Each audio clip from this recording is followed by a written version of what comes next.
Well, thanks, everybody, and welcome. It was a short commute. My office is literally right across the hallway here.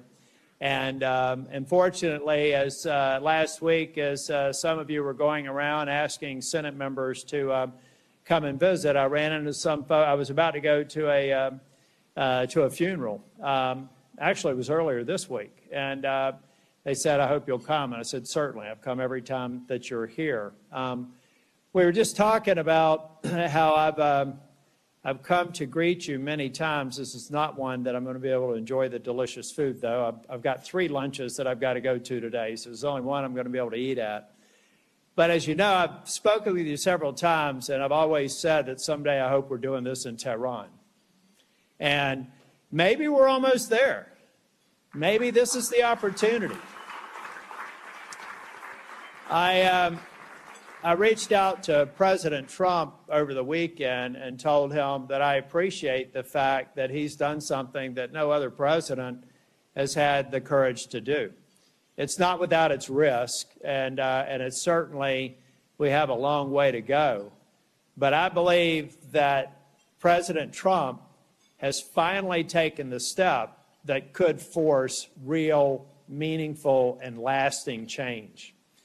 And that may lay the groundwork for a new kind of Iran, an Iran that unleashes the incredible potential of its 92 million people, an Iran that has one of the richest histories of any nation in the Middle East, an Iran that I firmly believe that the vast majority simply want to live in peace with a family of nations that want to do the same. I believe that it actually represents an opportunity to fix a number of the things that ail the Middle East. But there's a lot of work to do. And there's a lot of prayer to be had. And there's a lot of patience that will be necessary, because I know our president likes things to get done like that. But things in the Middle East that are lasting and meaningful or enduring do not happen like that.